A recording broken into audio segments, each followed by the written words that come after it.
On this episode, we traveled to the West Tennessee town of Linden to explore claims of spirits still roaming the halls of the historic Commodore Hotel. Have some guests checked in but never checked out?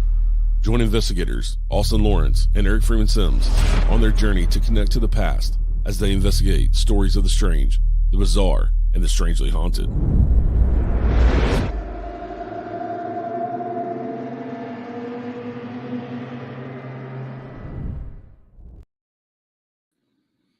Hey everybody, Eric here. Thank y'all for tuning in. We have a special guest tonight, Mr. John Curley. First, before I bring John in on the stage here, that was the trailer for the Commodore Hotel video that will be out. We're going to premiere it next Friday. So if you join us here on our YouTube channel, we will be premiering it, and me and Austin will be in the chat to answer any questions and talk about the video and all that good stuff. So, but thank y'all for tuning in tonight. Tonight, we're going to talk about debunking the paranormal. So the question tonight is that me and John are going to be talking about is, why is it so taboo in the paranormal world to call anybody out for faking evidence, for doing things, being nasty to women, doing other things in the paranormal world that they would be called out anywhere else for doing, and taking advantage of people and their people's grief, basically. Because if you were faking evidence and things in the paranormal world, faking evidence on YouTube videos and things like that, you're taking advantage of people. And there's a lot of bullshit going on in the paranormal world, and people are always talking about drama, and they want to call some of us gatekeepers and things because we have been in this world for a long time and we want to, keep it, on the up and up and not be defined by those people because they go into locations and they do things they shouldn't. So I'm going to bring Mr. John Curley in. He is from Harrisburg Area Paranormal up in Pennsylvania. He's a good buddy of mine. He's an awesome investigator, been investigating for a long, long time. I think between me and him, we probably have 40, 50 years of experience between the two of us. Oh yeah, definitely. So, this has just been bugging me. So I just wanted to come on tonight and talk about it because, like I said, it's why is it so taboo for us to want to call out people and call out fakers in the paranormal world? Because if we want to ever be taken seriously by science or people in just the general public, why would we think that they would if we're not somewhat gatekeeping our own people?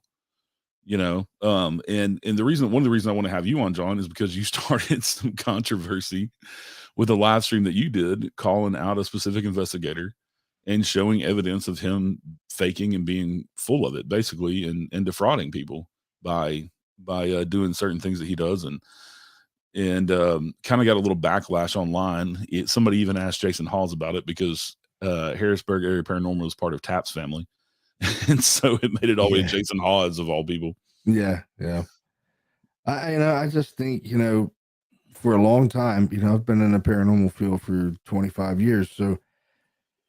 For a long time, man, I sat back and watched the bullshit that's happened in the paranormal so-called community. You have a lot of people that say you're your friends, but then when you call out one of these people that you catch faking stuff, it's all of a sudden, man, you're a bully, you're an online bully. I've never bullied anybody in my life. It's when you tell the truth, you have all these people that live in a lie, all of a sudden you're the liar, you're lying. But dude, we presented the evidence. It's pretty blatant. Right. The evidence doesn't lie, man. Yeah. And after this guy had put out his own video that we faked the video, and we timed, we cut the video and put things in the video. Only thing I did that video was cut time so I could play it on the StreamYard. That was it. I just got to the point of what happened. Never faked anything. Never have in my life and never will. And we called that individual out face to face. It wasn't nothing over a computer. And I would call anybody out face to face, whether you're my friend or not. If I catch you faking something on an investigation I'm on, if you're part of my team, your history right there. If you're one of my friends and I catch you doing it, we're no longer going to be friends. That's just how it is. Yeah. You're either gonna be on one side of the fence with this, or the other side of the fence. You're either gonna be on the true side of it, or you're gonna be on the false side, the fraud side. If that's the way you want to be, I don't want to be associated with you. So I was kind of glad when it all came out. A lot of people were talking shit, people that I thought were friends. So I just said, okay, cool. Boom, your history. Boom, your history. And I hope I Yeah. never see him again. I probably will because I go to the Paracons, but I can give a shit if I see him or I don't. You know, it doesn't really matter to me. I told the truth. The guys from Above and Below Paranormal told the truth. And to be honest, dude, when we first called this guy out, the guy Brandon that runs Above and Below Paranormal, we had an issue. Like, dude, it was like because he didn't believe us. You know, like he had his own opinion on it, and I was like, you can have your own opinion all you want, dude, but Yeah. you know, you have to, like I told him before, you have to be on one side of the fence, the true side or the false side. You know, I said, I never lied about shit in my life, dude. Like, I take this serious. This is what I do, man. Like, for 25 years, this is what I've been doing, investigating, helping people, Right. the whole thing, you know. And if you're going to be faking shit, then why do it, man? You Yeah. know what I mean? Why do it? Yeah. Hey, Brendan. Hey, Chris. Thanks. Thank y'all for joining us. If you just to let you know on StreamYard, I can if if you're on Facebook making comments and you haven't allowed StreamYard to show your name, it just says Facebook user. So I don't know who Facebook user is, but they make a good point. It's not only about respecting the dead and the history, but also those alive related to the dead. Exactly, and that's what we're Yeah. talking about. And that's what people don't understand is that we're not trying to be bullies or want to even call anybody liars or anything like that. It's it's about being truthful and us being taken seriously. And I think, and I hate to use this word, but it's the only word that kind of comes to mind. But we have to police ourselves in the paranormal world if we want the scientific world to take us seriously. Yeah, And we can't exactly. have people when people are posting, pictures of dust online, and one of us who are experienced going there and just simply without being rude, and I've done this many times, not being rude, not attacking them, not demeaning them, but just say, hey, that looks like dust to me, or that looks like a lens flare, and explain to them that's why this is dust or lens flare. But then they take that as you're attacking them as well. And it's like, well, what can I say to educate you that you won't find offensive? Yeah, And it's exactly. ridiculous. Oh, hey, Leanne, thanks for joining in. Leanne and Todd are Black Wolf Paranormal. They're awesome. They're amazing investigators as well. Oh, But nice. but hey, Mike, thanks for joining us. Um, but there's been so much of this. One reason I want to come out here and talk, not only because you've called this guy out and had issues with it and been called a bully and all that, but also there's been a lot of this going on lately in the paranormal. And I like it in a way because there are a lot of people who are calling out these people that need to be called out. But then you have this huge pushback that of because it's like with Cody and Satori, Jason Hall's daughter Satori Halls and her boyfriend or fiance Cody, they do this. If anybody don't know, we've talked about this before. They do this tapping method, and it's been debunked. And they have not come out with anything to prove that what they're doing is real. They've refused to do it with their shoes off to show they're not popping joints or toes or things like that. They've refused to do anything really that would prove that what they're doing is real. And there's been this huge pushback on the debunkers on YouTube, on the debunking channels, and they've been trying to get them demonetized and reporting them for copyright infringement and all this other stuff, which is all BS. And because they're not infringing any copyright, they have every right under the Fair Use Act to show clips of those videos and do commentary. That's what they do on the news, and that's why it's legal to use. It's not copyright infringement. But yeah, Chris, they don't want your opinion. They want validation. But the problem with that is not everything is paranormal, and I think that's a huge problem right now we have in the paranormal community as well. Is that you have people who they want paranormal things to happen to them so bad that everything becomes paranormal because they want, and I understand in a way, if you're grieving over a lost loved one, you want a sign from them and you want, some kind of validation that they didn't just cease to exist. But that doesn't make it okay to be delusional and think that everything is paranormal, especially when you have somebody who's experienced and not saying, I'm not, there's no such thing as an expert in this field. I've just seen lots of shit over 20 something years of doing this, just like you have, John. Yeah. And I can tell you that's dust, or that's, that's water vapor. That's not an orb. An orb emits its own light. Like, it's not, and Yeah. orbs are only a thing when it comes to like digital cameras. You didn't hardly get any kind of dust orbs or anything like that with the old film cameras because of the way they work.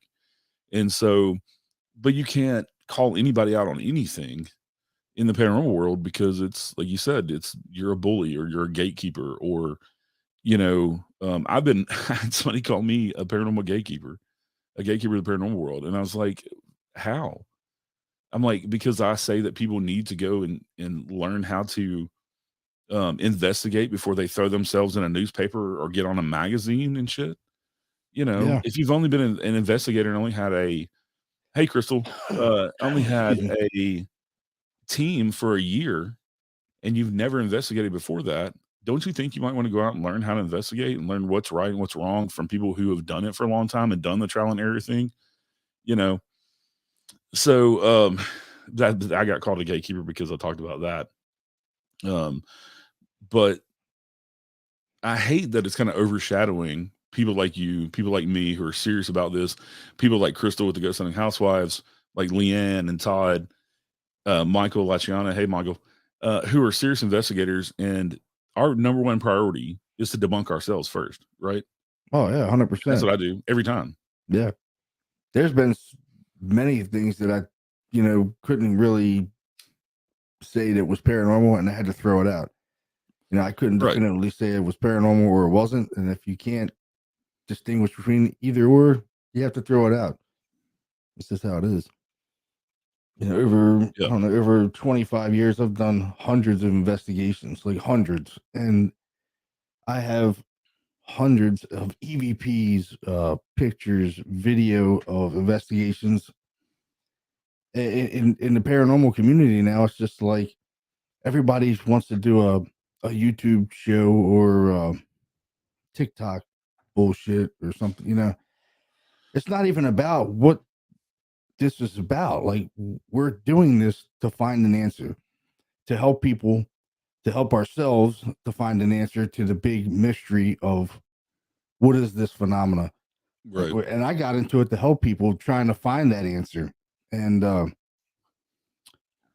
paranormal thing now, it's just like I don't know what it is. It's just like a big circus to me anymore. It's like, who can have the best podcast show or the best YouTube channel. I do the podcast to kind of educate people and Right.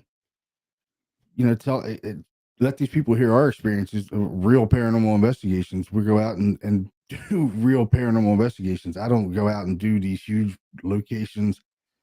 Basically, all my 99% of my cases are residentials. I don't Yeah. do like Waverly Hills. I do things like that for fun with other paranormal groups, to connect Yeah. with other paranormal groups. But other than that, outside of that, only my team investigates these places. And I'm looking for an answer and helping people. And I've helped a lot of people over the years. And, Brandon actually asked us to go to that case, that investigation, and just check out this place with him with this other guy. And it just turned into a shit show, And I was just like, what is this? What is this bullshit? I'm like, and I even told him right there, I was like, dude, in 25 years of investigating, I've never seen such ridiculous shit in all my life. Never have I ever seen it, And I'm just like, you want me, an investigator has been doing this for a lot of years, to sit here, listen to this shit that you're saying you're channeling a ghost, and I'm supposed to be believing this right now, Yeah. I've seen a lot of things in all the years of investigating, and I've never seen anything that ridiculous. I've never seen a possession. I've never seen a demon, and I've been in some pretty haunted places, man, and seen a lot of crazy stuff. But I've never seen the devil. I've never seen the demon. I've never seen possession. Um, but go to YouTube; they're on every other YouTube special. Demon House 1, 2, 3, 4, Yeah. 5. Yeah, I want to get You to know, YouTube. I want to get to YouTube here in a minute because I've got an issue with ridiculous. YouTube. And I love YouTube, and I've thrown my hat. Me and my buddy Austin Lawrence have thrown our hat into the ring of doing a paranormal type documentary show, right, at different locations. And the episode, I showed the trailer at the beginning. It's going to come out next weekend, but we wanted to do it authentic. And it's I'm not saying nobody else out there is doing this.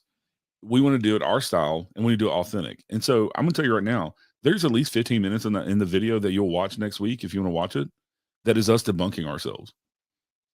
That's good. Debunking shit that happened, shit that we saw, and we get up and debunk it. And there's at least 10 or 15 minutes in there of us debunking, because that is part we wanted to show real investigation. And it's very well put together, but it's also raw in a way too. And so I think it takes all of us. It takes people like you, John, who want to go into people's houses and help them.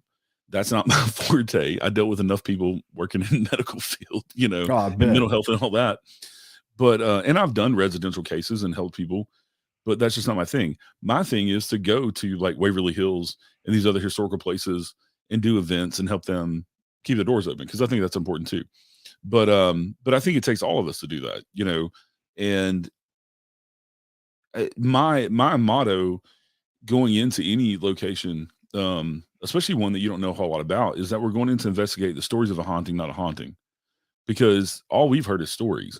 So until you can go in and collect any kind of evidence and experience anything there to prove it to yourself that the stories are real, then they're just stories, Yeah, you know. exactly. And there's plenty of those out there, urban legends and things and stories that aren't true. And then you have like talking about the demonic stuff, the whole demonic thing, you know, that has become the clickbait of all clickbait. And now it's kind of slowly transitioning over to skinwalkers.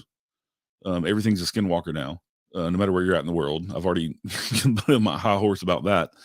But like the reason, like you're talking about, the reason you started your podcast is to put the truth out there. And that's why I started Unseen Paranormal Podcast. That's why I started doing these lives, because I want to put the truth out there, and also be able to, doing the lives, be able to answer questions that people have and discuss things that people want to bring up. Um,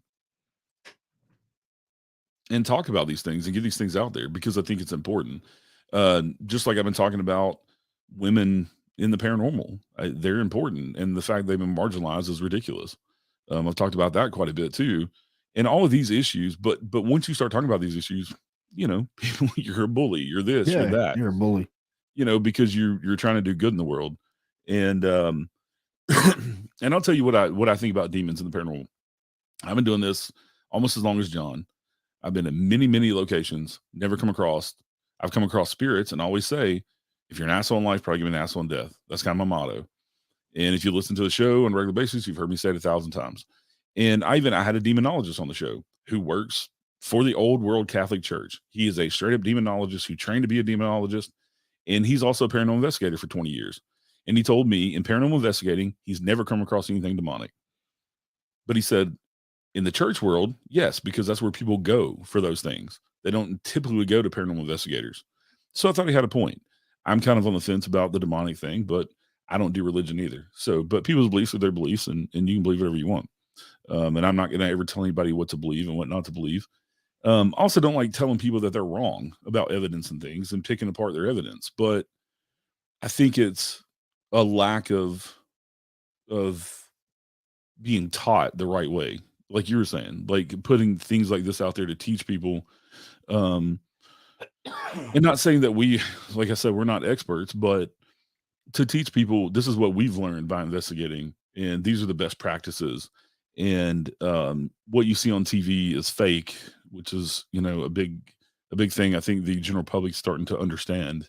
People that aren't knee deep in the paranormal all the time like we are, I think they're starting to understand that Ghost Adventures is is a crock. It's entertainment, and just Oh yeah. go with entertainment. They're not really paranormal investigators. But let's talk about YouTube and some of the YouTube shows. One of the biggest ones that I have an issue with is Sam and Colby, and I know I'm gonna get flack from somebody for this. I get it. They're cute. They're young. They're entertaining. But I want people to also know they're not paranormal investigators. They started out as urban explorers who got caught trespassing and went to jail for trespassing because they were urban explorers. So they were doing something illegal to get YouTube views, and they're very popular on YouTube. And when after that, they decided, oh, we'll become paranormal investigators and do paranormal locations because we can pay for them and not get caught for trespassing. That is how they became paranormal investigators. That is straight out of their own mouths. If you go and listen to them do any interviews, that's how they got into the paranormal. They've never once gone with any other real paranormal team to learn anything about investigating. They copy exactly what they see on TV with equipment, and they fake a bunch of shit. They're melodramatic, and there's so many channels out there that are fake, that are being debunked, and they're fake. Oh yeah, definitely. I've seen a couple. I don't watch television too much anymore. Like the I can't even remember the last time I watched a paranormal show. The only thing I ever watched recently was Nefarious, the movie Nefarious, which I really liked. Yeah. Thought that was really good movie, really good made movie. Concerning demonic possession, and I figure if you're going to come across something demonic, it's going to be, on a psychological level more than this, levitations and spinning, head spinning, and all that kind of shit. But right, yeah, the YouTube thing, man, there is more bullshit on those YouTube channels than you care to say. You're just like, what? It's just entertainment. It's not really investigating. To me, it's not. Some of these people, they're just putting the shit out there just for clickbait, trying to get YouTube famous or whatever, TikTok famous and all that shit. It's just like, I don't know, man. I'm a real paranormal investigator. I'm not one of these fly by night people. You got a lot of people that have 2 or 3 years experience, and I wouldn't even say it's experience, man. What they've done, what they've actually done in the paranormal field. It's just like these people would step over their own mother to get the spotlight, man. You know what I mean? Yeah. They'd step on their mother, their father, their brother, their sister. They wouldn't give a shit who it is, man. They would step on them just to get the spotlight, thinking they're going to be parafamous. Man, that ship has sailed, man. These paranormal shows, they're on the down leg, dude. Like, no one's watching that shit anymore, man. Not that there's no way, that stuff is played out, man. It's done and gone. But here they are. They're still on that same ship, thinking they're going to sail off into the sunset and be famous. And good luck with that. Yeah. You're only fooling yourself, man. If you're out there faking shit and you're frauding and you're faking evidence, you're only fooling yourself, man. Because you're not fooling people like me. If you're with me and do it, you're finished, man. I'm going to blast you on my podcast. I don't give a shit who you go tell. It doesn't matter because the podcast is mine. It's nobody else's. I don't give a shit. I pay for it. If I catch you doing that around me, you're toast, man. You're gonna be. I'm gonna let everybody know who you are. You're gonna be blasted all over the internet to all my friends, and then you can go get with your little friends, and say all this little bullshit in your little circle of friends. And he's an asshole. He's a bully. I'm not a bully. I told the truth, and that's it. You just can't. You just can't handle the truth. It's like that Jack Nicholson movie with what's it, Men of Honor or something like. You can't handle the truth. That's basically what it is. A few good men. Yeah, a few good men. That's what it is. Yeah. I'm like, hey, you just can't handle the truth. Yeah, truth hurts, man. Hurts worse than getting stabbed by somebody. You know what I mean? You're just like, oh man, the truth hurt. But it is what it is. Hey, Chanel. I don't care if they don't like me. It doesn't really matter. I just know who my friends are and who who isn't. Yeah. It's just it's interesting dynamic to me. Just not being able, I don't know, like in the medical field, if you had somebody who didn't know what they were doing and they started, and I was a partner with them on the ambulance, and I thought they didn't know what they're doing, I would not let them stick my patient with a needle. Like, exactly. No, you go drive the ambulance. I'll take care of the patient, right? And I seriously had some partners like that. Like, you do not belong in this business, and it's like anything else. I'm fine with people just being ghost hunters and going for the thrill of it and going to, these places and doing public ghost hunts and stuff, because like I said, I think there's a place for that as well. But Yeah, there's a lot of people out there who are going into people's houses. We've talked about this before, John, who are going into people's houses and doing like you do, that don't know what they're doing, and they make it worse. And then you got to come in and try to clean up their mess and try to get the family to understand it's not demonic. There's nothing evil here. There's nothing trying to kill you.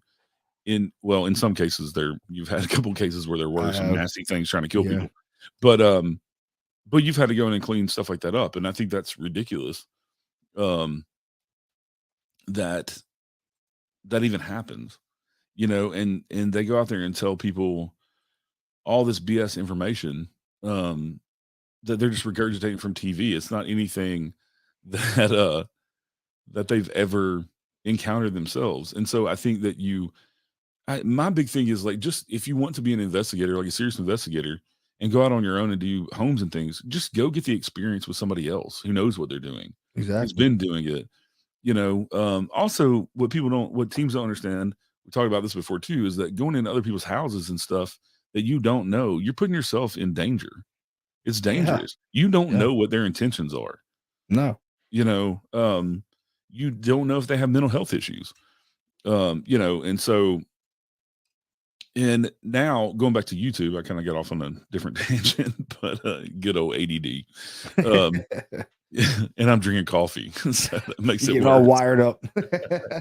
Yeah, but going back to YouTube, one of the bones I have to pick with the YouTube, a lot of the YouTube ghost hunters here lately, is that they're renting Airbnbs and going in and saying that they're haunted. They're hiring what channel is it?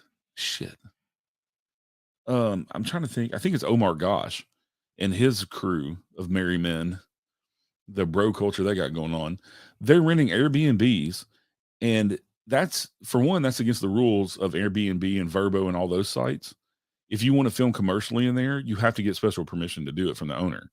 And Okay. yeah, you're not allowed to film inside their houses, right? Because they own these houses and you're just renting it, for a weekend or whatever.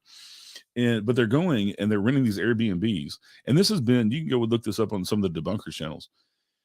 They're spouting off history that never happened at these places. They're hiring actors to actually act as the homeowner to tell their story on camera. So And you can bad. look these actors up on IMDb and see that they're actors. And so at that point, if you're getting called out for it, why can't you just say, look, what we do is entertainment. It's not paranormal investigating. We don't represent the paranormal world or paranormal investigators. We're not investigators. This is paranormal entertainment. Especially when you've been caught red-handed and it's on the internet for anybody to see, and you still keep denying that what you're doing Yeah, is fake. yeah. Um, it's Omar Gosh is one of those too that I know in at least 3 of his videos, chairs have stacked themselves on top of each other. Yeah, I've seen that. I've seen that. The first place that I think that he did it was at Brushy Mountain State Penitentiary here in Tennessee, in Petros, Tennessee. And always, it never happens on camera. He always turns the camera away, and his back is to where the chairs are. And then when he turns around, they're stacked. Right? He did this in an Airbnb that was supposedly haunted. That's not. And then he did it in another location. So how are you that fucking lucky? No, you're not. I've never had anything that crazy happen, and I guarantee No. you, any paranormal investigator watching this has never had anything like that happen. Now, I've seen shit move. I've had shit thrown at me that I can't explain, but Me I've never too. had something like fucking 3 chairs stacked on top of a dining No. room table right behind my back, and when I Nope. turned around, they're stacked. Oh, No. if that's the case, and you can prove that really happened from a spirit, then you've just caught the greatest paranormal evidence in the world ever. Yeah. And that's I, like yeah. Cody and Satori. If what they're doing is real and they can prove that it's real, you just prove that you can communicate with the dead. Yeah. That's You a know how great accomplishment. revolutionary that is? Yeah, that's a great accomplishment. Yeah. So why wouldn't you be up for scrutiny and people wanting to scrutinize you? If you claim that that's real, then you should be ready for the scrutiny. Yeah. Yeah, there's some strong ghosts. Yeah. I mean, if you're 100%, you're not faking anything, then there's no problem with anybody looking at anything you've done Yeah. ever. You know what I mean? Anybody that says I faked something, I'll give you the shit. You can look at it all you want. There's nothing I've ever done that's been fake. Never. Never. I would never do that, dude. Never. And anyone that knows me knows I would never do that kind of shit. And people are doing it to try to get some kind of clout or fame, and the shit ain't cool. You're not with me. It's not. And I know a lot of people that are paranormal researchers and investigators. It ain't cool with them either. The problem is when you call out these fucking people, they have friends that are just like them. They're all out chasing the same thing, and they all run in their little circles, and they all sit around, and they all hate each other. They all hate each other, and they all talk shit about each other. But once you call one of them out, they all click together. I like you. I love you. We're going to get this guy. I never said anything bad about you. And literally, probably 3 hours ago, they were just talking shit about him. You know what I mean? So these are the kind of people that, I mean, who would want a friend like that, dude? Not me. Right. Jesus Christ. You know what I mean? I'm glad people deleted me, blocked me, and I blocked a whole lot of people. I'm perfectly fine with it. You know what I mean? That doesn't bother me. Social media doesn't. I could walk away from social media right now, and it's not going to affect my paranormal investigations whatsoever. It's not going to hurt me a bit. I'm already established in the paranormal field. All my cases, I get lots of them all the time. I mean, I just got 3 or 4 last week. You know what I mean? So yeah. And I mean, I started doing the audio only podcast, not for my voice to be heard necessarily. I wanted to educate people because I thought I had something to say in that aspect, but I wanted to give other people's voices that I thought had something to say an outlet, as well. And people that weren't, not saying anything special, but people that I didn't see or hear on other big paranormal podcasts like Jim Harold and those type podcasts. If you're not in that circle, you're not going to be on that fucking show. Yeah. Right. Yeah. Exactly. Because you're not in their wheelhouse. You're not important enough for them. You're not important enough. Yeah. Even though you have 25 years of experience of doing this shit, and you've seen a lot of things and experienced a lot of things. I know I have, and I don't know everything. I'll tell you right now, I have no clue how paranormal phenomena happens. I do not know. I have theories on it, but can I give an answer? Can I go into a client's house and say, yeah, you got ghosts and we're going to get rid of them. They're going to go tonight, and sprinkle some fairy dust around and some salt and some sage, and it's going to go away. There's no one in the world that can guarantee you're going to get rid of something in the house. I don't care who you are, and I don't care what kind of special powers you think you have. I've seen lots of things. I've been a part of blessings, and I thought all that shit was going to work. Priests, all that stuff has been in houses that I've been in, and the phenomena never stopped. It never stopped. It might have slowed down some in frequency and things like that and intensity.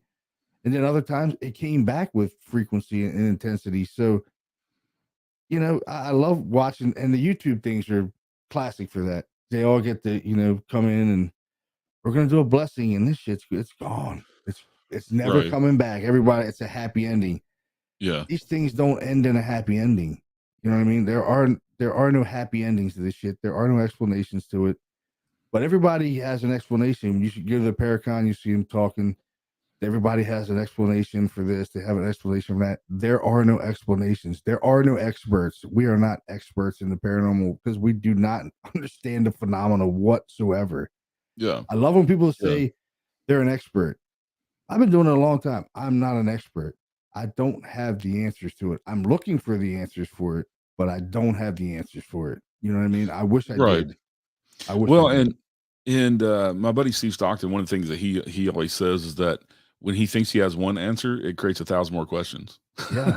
That's how the paranormal is. It is, and, man.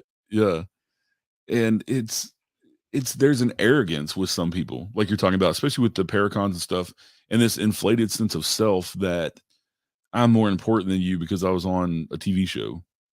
I was on one. So what? Right. I've been on TV. Yes. Okay, whatever. So I don't give a shit. Yeah.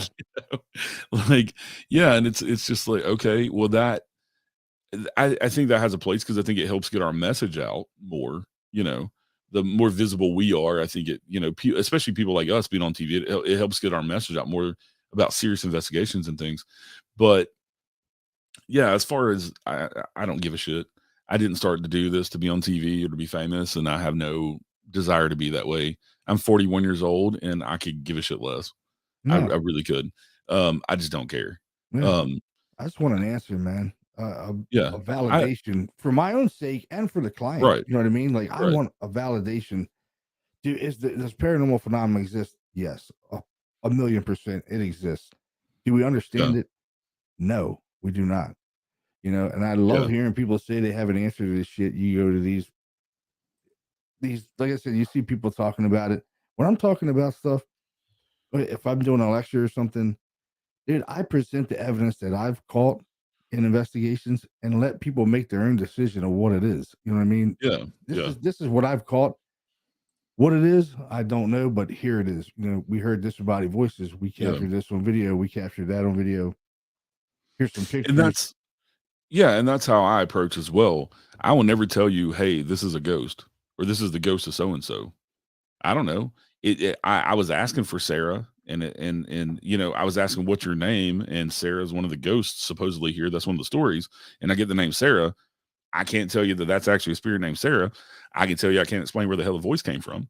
Yeah, You know? yeah. And, Michael Washiana said something about, equipment, and that's another thing that for me, I'm not gonna ever tell anybody what equipment to use or not use.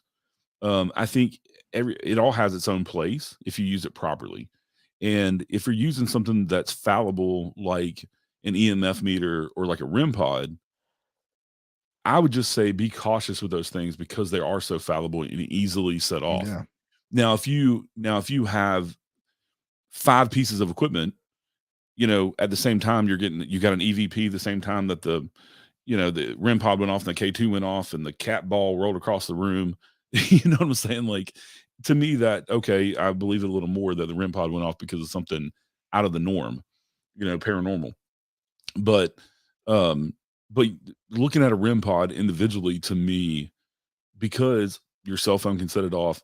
You can key all you have to do is hit the mic button on a walkie-talkie, Yeah. and it Yeah. will go off. From a good distance too. Yeah, yeah. And so I always postulate the question to people, okay, well, if a walkie-talkie can do that, let's say I live about 10 miles from the interstate. And if I had a REM pod sitting right here, what's to say that one of those CB radios from one of those truckers, that CB radio goes Exactly. miles and miles and miles, right? That CB radio will reach 50 to 100 miles. Yeah. That signal is so strong. What's to say that that's not going to make that REM pod go off sitting right here 10 miles away? Yeah, If exactly. if just a regular walkie-talkie will go off that reaches 1 or 2 miles, you know, so it's hard to say things for me, it's hard for me to say things like that or any kind of evidence unless you have multiple things at one time, like I said, when it comes to REM pods, I have been watching on a night vision IR camera, and we were asking something to make the REM pod go off, and I seriously watched it, one orb. This wasn't a bunch of dust and shit. It was one orb that flew towards, and as soon as it hit the antenna, it went off. And to me, that was something we caught on camera that was anomalous. I don't know if that was a spirit making it go off or if it was just some kind of errant static electricity in the air that was just floating around. You know what I'm saying? Like a ball of Yeah. energy or something. Yeah. But that was interesting to me. Yeah, I've seen something similar like that make a K2 go off. And I'm not a big meter person, man. My whole thing when I'm investigating is audio Yeah. and visual. Yeah. That's me Because I too. think they're two of the biggest things you could ever present to a client as evidence wise of paranormal phenomena. You know, the meter going off, I can't prove that that's paranormal. I really can't. Uh Estes sessions, I can't prove there's paranormal. Ghost box sessions, or I can't prove any of this stuff. It's all disputable. Yeah. Um, and you can't present this kind of stuff to a client if you're not 100%. You know what I mean? You got to be Right. 100% positive that it's paranormal. You can't just go into a house and say, well, the REM pod went off like 4 or 5 times. So you definitely have a ghost. We did some Estes sessions and some things came through the radio and it's a ghost. Nah, man, you got to be way more responsible for that. What we do, I don't know what people do in other investigations, but as far as me, Nah, I'm never going to Yeah. present that kind of stuff as evidence.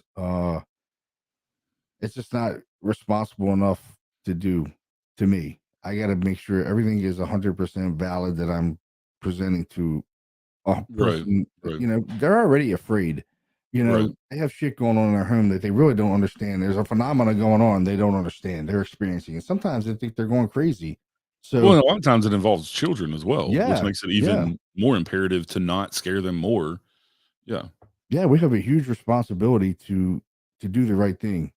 And some of these people out here aren't doing the right thing, and they're going into these places telling people their houses have demons in them, making shit a hell of a lot worse than it is. Using phone apps with SLS systems that aren't designed for SLS system. Saying that Don't they even get me got started. ghosts. They got Don't ghosts because they picked up 25 stick figures, and the place is right. infested with stick figures, and they're saying it's ghosts. Don't get me started on phone apps with Ghost It's Radar and all that shit. it's just Yeah. terrible, man. You know, and it's it's totally irresponsible for anybody to Yeah. go do that. I mean, all my members are criminally background checked. Every Yeah. member of my group is criminally background checked.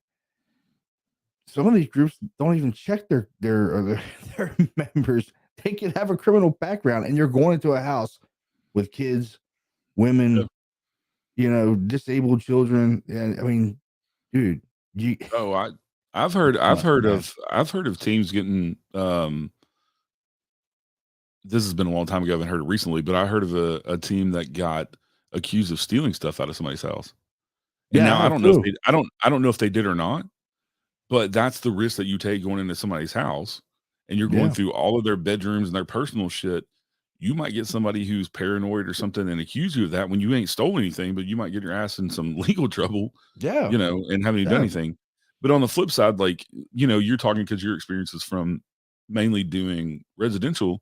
And I'll tell you from doing like historical places, I think that we should approach historical places with a respect for the yeah, dead and for the history and for those people they actually really people really lived there and went through the history that you hear that are real stories about the place, not just the not just the haunting stories, but this is a real place of history that you should revere and learn from and say, okay, well, I'm not going to go in here and fake shit or trump shit up or say there's demons here because that is disrespectful to the people who lived there before.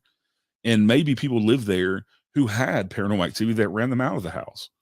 You know, I've heard of that too. And some of these places get balled up, like the Hinsdale House and some of those others. And I'm not picking on the Hinsdale House, but and some of the others they get bought up by paranormal investigators because of what happened to families before, right? So if you go in there yelling demons and all this other shit and making shit up and faking shit, that's so disrespectful to the family that really had activity that ran them out of that fucking house and the reason they don't live there anymore, yeah. you know? And that's like with like the Conjuring house, what everybody calls the Conjuring house. You know, Andrea Perron and her family really went through some shit in there. Oh yeah, And so for them to make a mockery of it now, of that place, that's disrespectful to her. And her mom and dad are still alive. She's still alive. You know, her other sister's still alive. That's making a mockery of them when you go in there and claim a bunch of bullshit that's not real or true. It's not true to the history and it's not true to what, you know, happened to them. And and so yeah, it's all about it's respect across the board. And, you know, but like you're saying, you have criminals that are in the paranormal, that are con artists. And there's a guy on YouTube called The Fam who has a huge YouTube channel. Well, they went back, somebody went back and found his criminal history of he impersonated a police officer one time.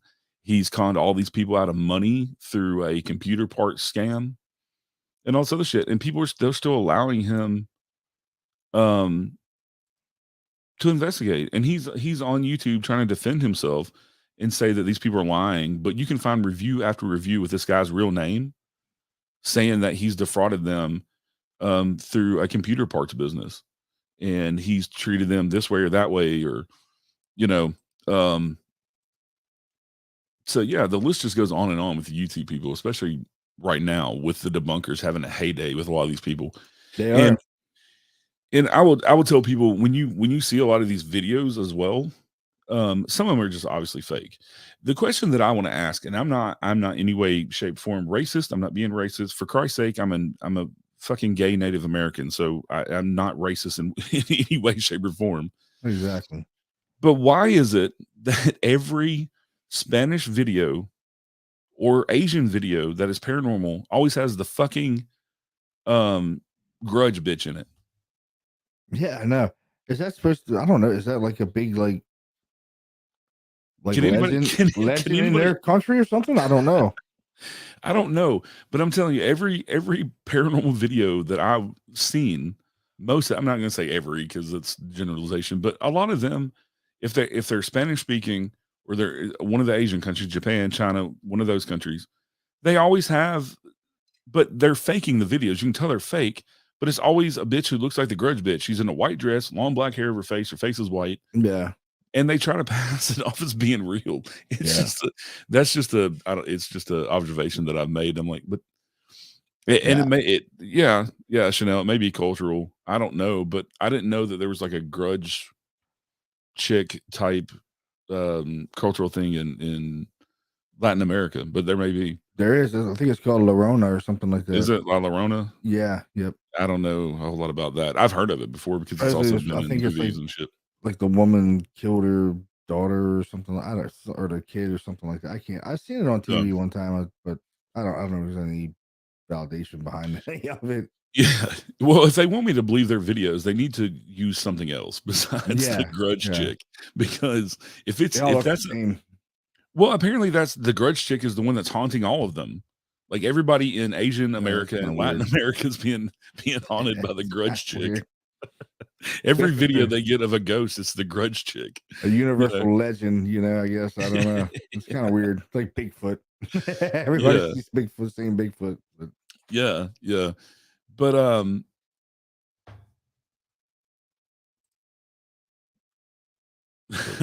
John Holmes, Holmes. Jesus Christ, that's a blast from the past. Huh? Oh my God. The Slender Slender Man. Man. Slender Man I find interesting. Um, there's a lot of stuff like that on Creepypasta and on Reddit. With things like Slender Man.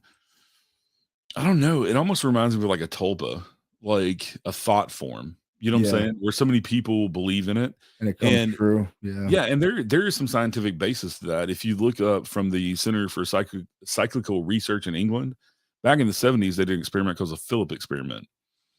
And yeah, the Hat Man's been around forever as part of the shadow people, shadow figure stuff. But you can go look up the Philip experiments, and they did this scientifically, and they actually created a entity like a tulpa that would answer questions and things. Um, and the Benadryl thing, I don't know what the Benadryl thing is, but they created a a thought form that they gave a fake history to, and he would answer questions based on that fake history they gave him. But it was a collective consciousness where they all put this story together and they all put it out there. It's a fascinating story, but it was done under pretty scientific um, conditions. It's pretty interesting. And I heard that somebody else has recreated it in the past few years in a research lab type environment. But it's just an interesting thing. But yeah, Slender Man I and things like actually that did are something like interesting. that. I actually did something like that to my own members one time, in a location. I wanted to see how they would react if I wanted to see if they were genuine or they were bullshitting. So what I did Yeah. was we went into a place that I was running. I ran this place for years, probably 6 or 7 years. And so we get out into the basement and I said, I want to see if they can use logical sense what I'm going to do. So I went down there. It was like 5 of us. And I said, oh man, I feel real heavy on my chest. There's just something negative down here. Ooh, I think there's something negative. I think there might be something demonic down here. And pretty much almost every one of them started to say the same thing. Oh yeah, the air's getting real thick. It kind of created its own, form of there's something negative in there, and there really wasn't. Yeah, I wasn't feeling anything. I was just seeing what their reaction was going to be and how they were going to handle it. And I was just fucking with them, you know what I mean? Because I wanted to see how they were going to handle if you ever did come across something like that. And sure enough, man, they fell right in line. Every one of them fell right in the line of there was something negative or demonic in the basement, and it really wasn't. You know what I mean? And I took them outside, and I was like, you know, you fell right into what, you know, you kind of created. I created a psychosis for you, and you all kind of fell right in line of it. You know what I mean? I was like, you can't do that. You have to think logically when you're coming into places like this, especially when you're going into a house. You know, they're going to tell you stories because they're experiencing things that you're not. So, of course, they're going to tell you all their stories, and you know, you have to take it all with a grain of salt and be there to experience the phenomena yourself. You know what I mean? You can't go into it automatically thinking it's haunted. Okay, they're saying it's haunted. Well, let's get the proof that it's haunted. Let's get valid evidence of paranormal phenomena. You know what I mean? Yeah, and that's what I was saying about we investigate the stories of a haunting, not a haunting. Exactly. Because that's all you got to go off of. I've never heard about that, Dawn, that the Benadryl kind of made more people see shadow men or hat men. That's interesting. If you're drinking enough of it, I guess it'll put you in another world. Well, I always say you can't sneeze out. You can't sneeze if you're in a Benadryl coma. Yeah, I think the allergies are going to be pretty low. And the rain, that's a whole nother can of worms, man. I don't believe them. I don't think that they made things better for anybody. They went on a case. The only thing they did was make themselves richer. And that's how they ended up. Like, I don't care what you think about the Warrens, but you can say they ended up dying rich people. Oh yeah. And how they got there was from, well, not the Conjuring movies came out after they were dead, but from books and Amityville horror movies and all that.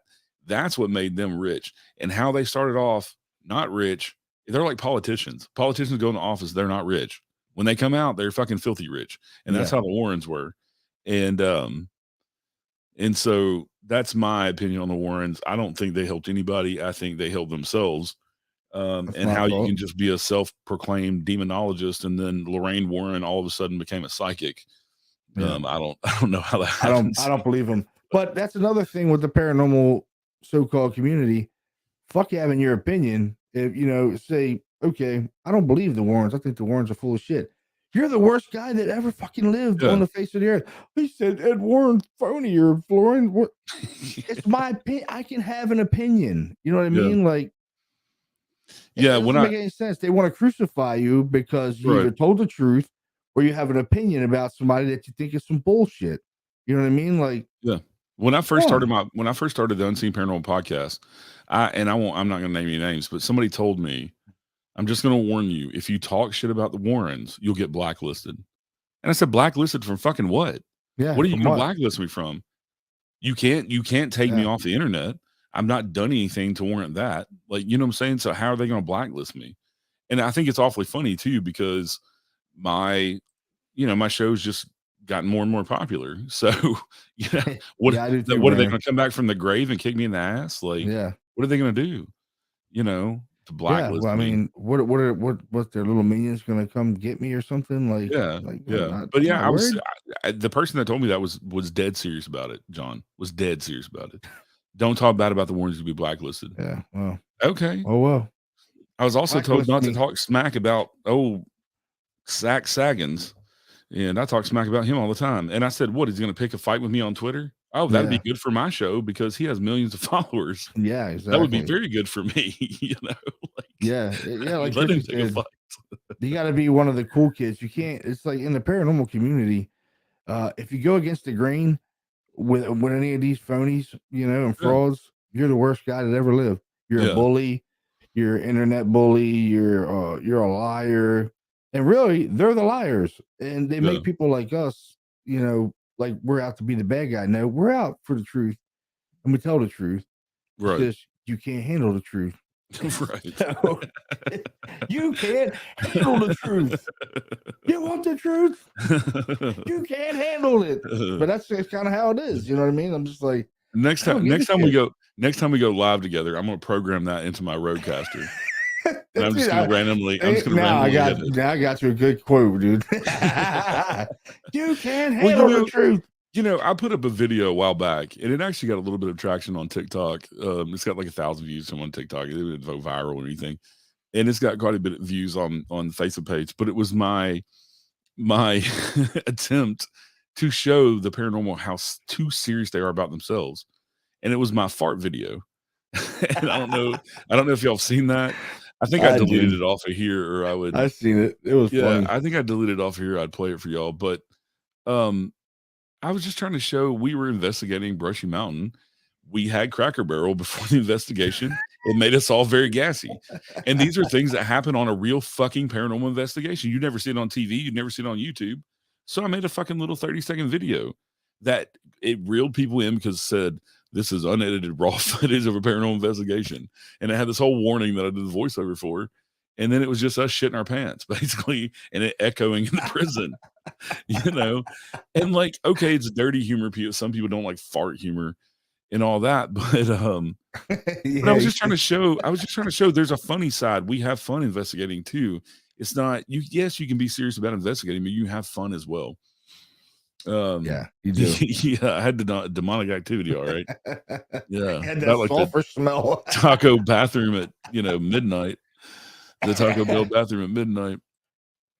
Oh my god! Yeah, I was just trying to be funny and show we do have fun on investigations, and this is what a real investigation looks like. We laugh and joke around, but we're serious about investigating too. And a lot of people didn't get that. I think there were people who were a little miffed that I would put that out there, but you don't see shit like that. You don't see that side of investigating, of us laughing and joking with each other and having fun, you know, and like us cussing each other because you got headphones on with a really sensitive recorder, and all you hear is somebody's fucking Star Wars sound is of their belly. Well, all of us investigators know that. And you're like, what did you eat before we came? Your stomach's like, sounds like a demon coming out of your gut. You're like, oh, dude. Oh, man, my stomach's fucked up. Yeah. I mean, everybody's human, Dude, I was setting up a camera. I'm down on the floor and in an old orphanage, and Carl walks by me and just like bombs one right by my head. I look at him, I'm like, fucking really, dude? He's like, it's bad, dude. It's bad. I'm like, I could kick you in your ass right now, dude. Part on my head, man. But you do have fun, man. You do have fun. Yeah. But there's seriousness to it too. You know what I mean? Like, you gotta be Nicole, serious. welcome to the live stream. It's just like, you got to be serious about it too. You know what I mean? But you do have fun investigating. You go to these big places. Like, I've been to plenty of historical places over the years, and we just did an orphanage not too long ago, and it was never investigated by anyone, and it was really haunted, man. We had a lot of shit happen in there. Yeah, I was really surprised. I was like, wow, this place is really haunted, man. Like, this place is cool as shit. And I thought we were going to get more access to it, but the township kind of shut it down. They're like, just wanted you come in this one time and do the Halloween thing for us, and that was it. I was like, damn, well, that sucks, because this place is pretty incredible. It's really haunted. And they're like, oh yeah, we know.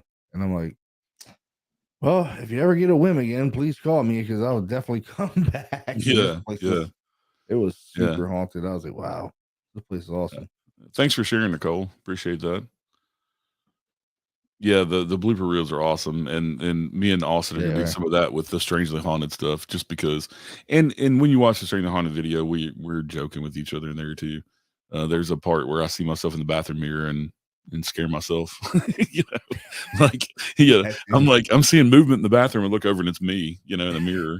Dude, this was wild. I was in a place and I heard a disembodied voice like behind me. It was loud, man. It scared the shit out of me. I jumped and I turned around. I was like, I thought it was somebody, one of the investigators. I went looking for him, couldn't find him.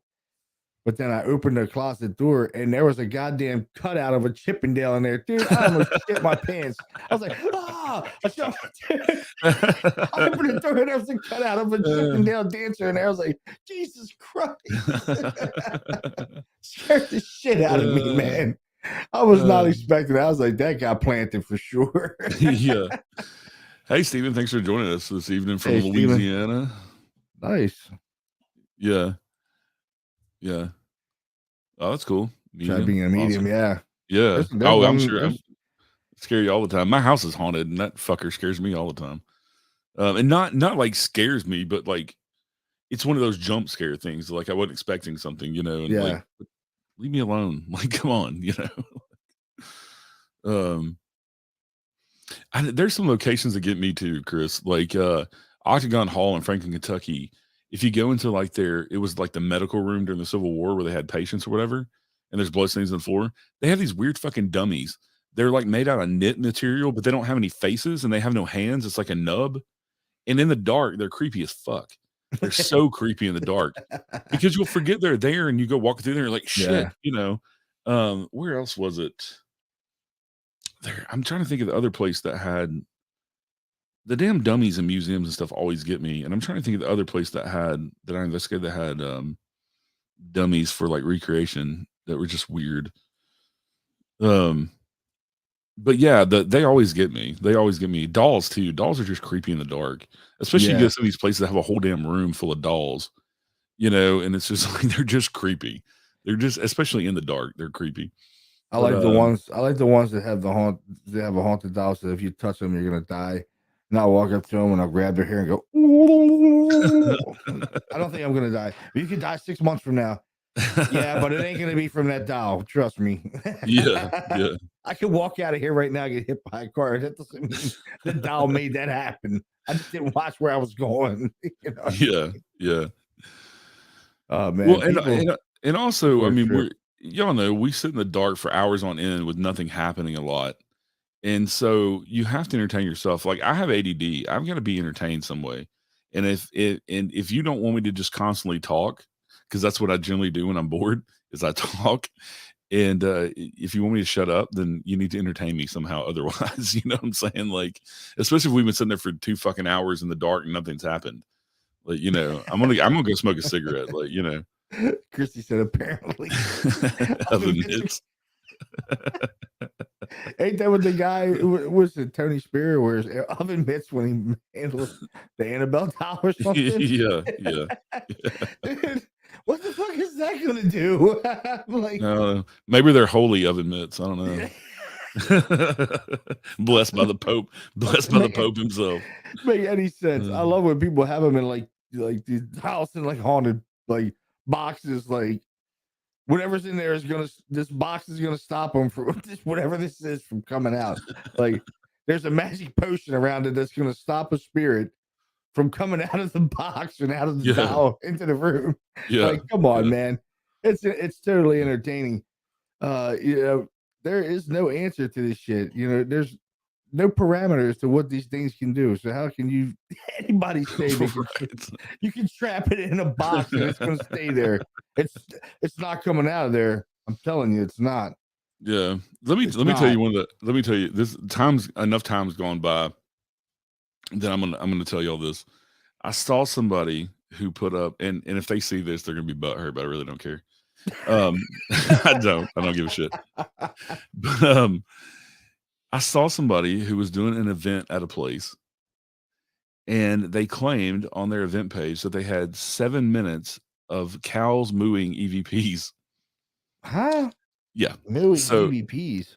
Cows mooing. They claimed it was dead cow EVP. It was an EVP of cows mooing for 7 minutes. All right. So I'm like, are you fucking kidding me? I went and looked. It took me 2 minutes to look on Google Earth and see there's a fucking cow pasture 100 yards behind this building. And you want to claim that the cows mooing for 7 minutes was an EVP? You seriously? Man. Yeah. And I'm like, are you kidding me? You seriously going to put this out there as evidence and tell people that this is an EVP of disembodied cow moves? Like what the fuck? I don't understand what some of these people are thinking. Now this person has written a book that's coming out, and they're also having their own Paracon. So, holy shit! Yeah. I saw that the other day, and I'm like, "Are you serious?" Logical thinking goes a long way in this shit, man. Like, just logical thinking, man. Everything's not a ghost, dude. Like, just because you hear a bang in the house doesn't mean it's a ghost. There's noises that happen in houses. There's expansion and contraction. Things happen, man. You know what I mean? Even if you think you hear a voice in the house, you better be damn sure it's not no one outside. You know what I mean? Because people are Well, out all hours of the night, so a lot you of the really got to be places, checking. right? And a lot of the places that we go into are older, and you not like my house was built in the 70s, so it's 50 years old. It makes noises all Oh the yeah, time in the middle of the night when it cools down outside, like the floors are creaking pop, and it's not even the resident ghost moving around. You know what I'm saying? yeah, It's just the house settling and moving around and expanding, contracting from temperatures and things like that. And so yeah, you go into a location that you're not familiar with those sounds, like you are with your own house. Yeah, it's easy to think, oh, there's something paranormal when it's not. And hey Joe, thanks for joining us. Hey Damien. Um, but yeah, I think that's one of the biggest things is that there's so many people that just jump to conclusions with a lot of the paranormal stuff, and just automatically thinking or knowingly putting it out there saying that it's paranormal when they know it's not. You yeah. know, I mean, yeah, it's I and madness. any piece of evidence you ever see me put out, I will back up 100%. And if you Me but too. also I'm not too proud and I don't have a too big an ego that if you can prove that it's not paranormal, that I'll say, okay, it's not paranormal. Yeah, You know me what as I'm saying? well. Me as well. Yeah. I have a picture from Old Stone Jail that has a green face in it, and I've taken it around to everybody and showed it to them. All my paranormal investigator friends, all paranormal investigators I know, and I'm like, "Can you explain this to me?" I'm not going to say it's a spirit. I don't fucking know. I just can't tell you what it is in the picture. I've never caught a picture like that before. And then like we have these, there's these weird anomalies that I've only had it happen at Thomas House in Red Bowling Springs. It is grayed out parts of the picture, and it's happened with multiple different cameras, and I've only ever seen it happen at Thomas House. So, like, say I take a picture of you in Thomas House, your face might be grayed. Like, only your face is black and white. The rest of Yeah, the picture's color. This is the only place I've ever seen that. And I cannot find a photographer. I have two photographer friends who are professional photographers and have been for 30 years. They can't explain it to me. And the fact that we've caught it on multiple cameras and that's the only place it's ever happened. And I take hundreds of pictures at every location I go to with my cell phone, and I've never had it happen before or since. It's only happened on those 3 occasions, and like I said, it was 3 different cameras.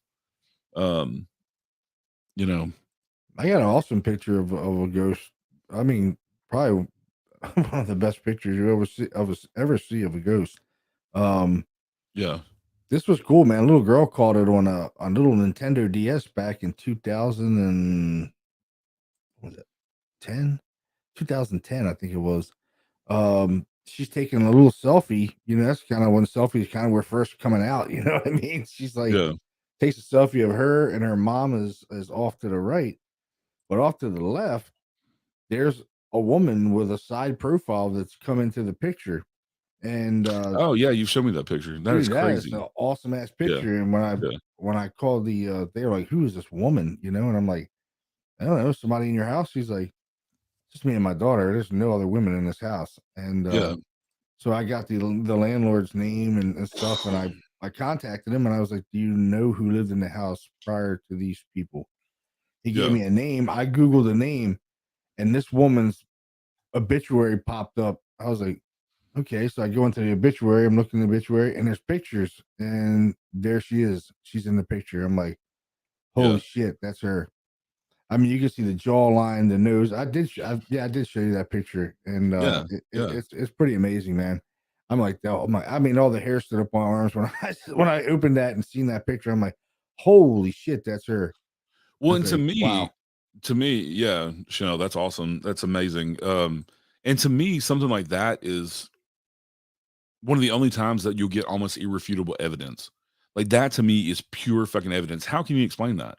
you can't. It's not like the fucking dead woman could have been in the fucking selfie, like photobombing it. She's not alive. Yeah, You know what I'm saying? Like she they didn't previously see lived there and her. died. They didn't see her either when they Right. took the picture. But They I'm just didn't notice saying, it until they went into the pictures. You but that's know? what I'm saying. There's no way they could have faked it because this lady No, is dead. And you yeah, showed me both pictures. And yes, it is the woman from the obituary. yeah. Plain as I'm day. like, holy Yeah. shit.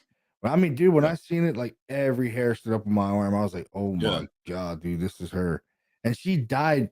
What's really weird is she passed away a year prior to almost to the day of that picture being taken. It Wow. was, yeah, I'm like, it was near Christmas time when it happened. I'm like, holy shit, man. And Yeah. when I start getting into it, um, there was there were some weird things with maybe foul play with her passing. And dude, I shit you not, I did a podcast on it, and 2 days later, I get a message from this young man, and it's that woman's son. I'm like, Wow. no way, dude. I'm like, he's like, can I talk to you? And I'm like, holy shit. I was like, hell yeah, you can talk to me, man. I was waiting for this day to come. And this Yeah. is 12 years later, 13 years later. And I'm talking to him, and he goes, man, I listened to your podcast. I broke down. He said that was definitely my mother. And his mother is now visiting his kids. And Yeah. he's a man now. He's married and has kids. And his kids, his small children, are saying they're seeing, her name was Carla, and they say, we're seeing Grandma Carla. And he said, I've never said a word to my kids about my mother. Wow. They're little, and they're seeing her in their room. They're saying her name. Yeah. And he said, dude, when they said that, I was just like, oh my God, my mother is here. We've never even spoken about my mother to my children. And yeah, man, a lot of things surfaced after that was came around full circle, man, 360 degrees. I was like, holy shit, man, this is like shit that, like, in a movie or something. Like, I Yeah. feel like I was living in a movie or something. It was really weird.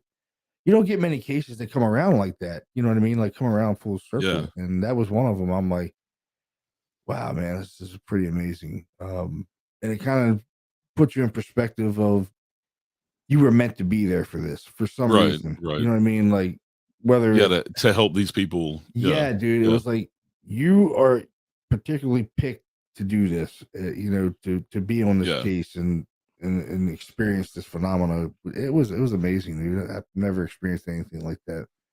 Pretty Yeah. wild.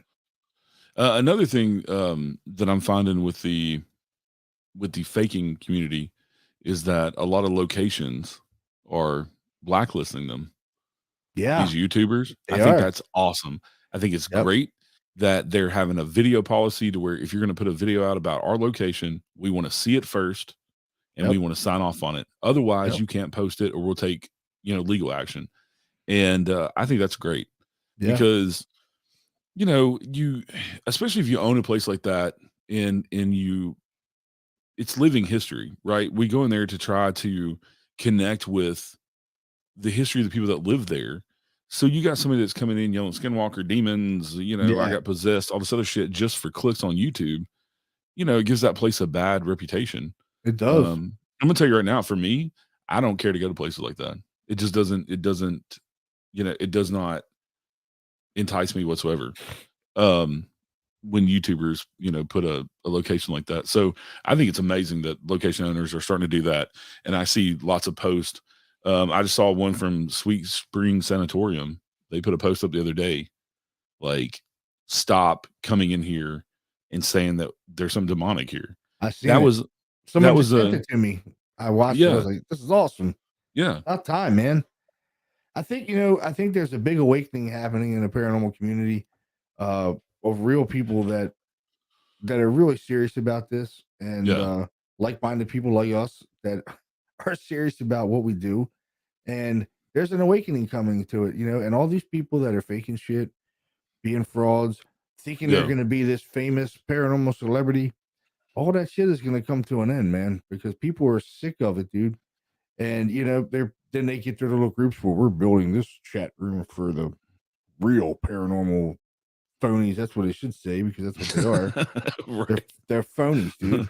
You're a phony, and I don't Yeah, care if they like me or not. They can blacklist me. Do what you want, because if I yeah. catch them doing some shit, dude, I'm blasting their ass on here, dude, and I'm gonna blast them to all my friends too. And I have a lot of friends too, so I'm with you, you know, Chris. Like there's enough strange shit in this world that you don't need to fake anything. no, you don't. We have all of us who've investigated a long time have experienced crazy shit that we can't explain, that we can never prove to anybody, but we've had crazy shit happen to us.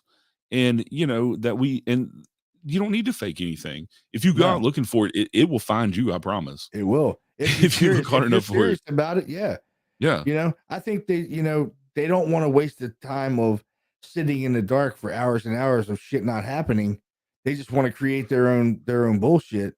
Right. And instead of waiting it out like you're going fishing, you know what I mean? Like you throw out the bait and you wait for the fish to bite. That's kind of like how paranormal investigating is, man. You're the bait and you're waiting for them to bite. You know what I mean? Like I Yeah. don't think they just don't want to waste the time on it, and they just want to fake their own shit and put it on YouTube or whatever, and then say it's legitimate paranormal phenomena, and it's really not. It's just a bunch of bullshit. Yeah. You know? And I'm not talking shit about like the infield demon houses in the chat here. I'm Yeah, not talking Jay. shit about them at all because No, Jay's a the good guy, name man. the name demon in their house, it speaks to the history of that location Yes. with having an exorcism there and that type Yes. stuff. So I don't want anybody to think I'm shitting on them at all because that's part of their history of that location. They're not out there screaming demonic demons and shit at all. That's part of their history. So own it, and yeah, and that sucks that somebody, because of bullshit, somebody tries to go out there and tries to trash your name because you don't play into their bullshit. Yeah. But yeah, and that's exactly what I say every time, especially if I do any kind of public ghost hunt that we do throughout the year. I always tell everybody it's like fishing. We may catch something, we may catch not, Yeah. and people, I've had people come up to me after the investigation and told me, thank you for setting that expectation and letting us know this is not TV. If that's what you came for, this is not what you're going to see. And I've had people come to those events who left halfway through because what they wanted to see was TV. Even though right up front, I got up front and told them this is like fishing. This is not TV. TV's entertainment. You're not going to see us act like that. You're not going to see us be all melodramatic. Nobody's getting possessed tonight. None of that crazy shit's going to happen. Yeah. That's TV bullshit. And I've actually had, and it's only happened a couple times, but I've actually had people leave in the middle pissed off because they bought a ticket and they didn't see a show, basically, is what they wanted. And that's not what we're here for. That's not what I'm doing. And the reason I'm selling tickets for this public ghost hunt is not to line my pockets because I don't make a dime.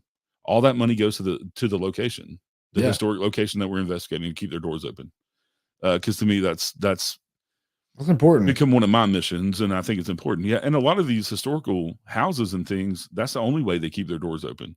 A fucking $10 day tour here and there, it doesn't help pay to keep up with this 1800s or 1700s house that's falling the fuck apart or stinking in the ground, or that shit costs money to keep up with. And yeah,